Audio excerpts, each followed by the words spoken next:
Well, the good and bad thing about dealing with criminals is a lot of times you can't find them after they done screwed you over.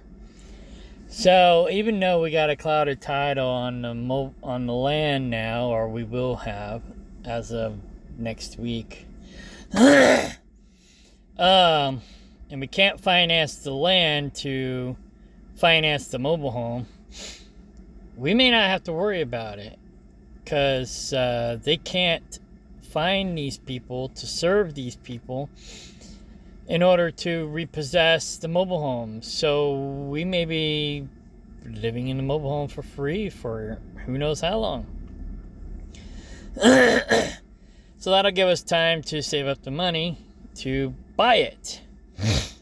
And the mobile home is not even that valuable. It's maybe worth 20 grand brand new. It's a 2-bedroom mobile home. Nobody wants a 2-bedroom mobile home. Bread and butter homes are 3-bedroom homes. 3-bedroom, 2-bath. This is a 2-bedroom, 1-bath. It's really too small for us, but we make it work. But, normal families want 3 bedrooms or more. Double wides. I would love to have a double wide. But I mean, we can go pick up a double wide for a used one for 30 grand and then pay 15, 20 grand to bring it in. This mobile home is maybe worth only 20 at best, and it'll cost them 15 to move it out. So, I mean, we could probably pick it up for 5 grand. Anyways. They may just abandon it, and then we'll have to file for an abandonment title or something like that, like a mechanic's lien. But anyways, yeah, but we may have a whole year to save up money. But anyways, we're gonna try to scratch together as much as we can, just in case. We just found out 2 of those people just had an accident, and they didn't have insurance on the vehicle, and they totaled the vehicle. And if they don't show up for court, they're gonna have a warrant for their arrest probably. So I mean, they got all kinds of problems going on. Basically, all their shit's catching up to them. Luckily, we didn't get screwed over. We actually saved money on the operation. They thought they were going to screw us over, but we kept a good paper trail, documented everything, took everything to court instead of bailing out like they expected us to. And we ended up saving a shit ton of money. So, yeah, sometimes, people try to scam you. You got to stand up to them. You might actually come out in the end, like we did. It's a pain in the butt, but we're saving $80,000 easy.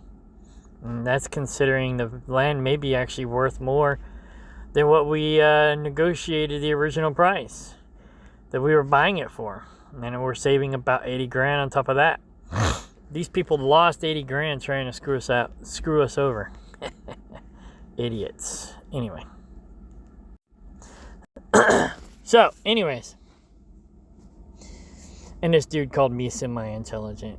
Anyway, I guess I would be considered semi-intelligent because I'm not like super intelligent. I have an above average IQ, but which reminded me of a funny survey or statistic that I just heard. The average American thinks they are smarter than the average American. I thought that was hilarious. And I might be one of them. Okay, anyways. I think I'm above average. I don't think I'm like super smart, but I'm above average.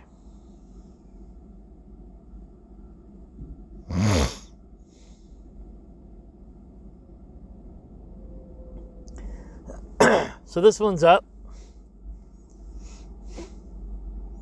It's basically doubled its money.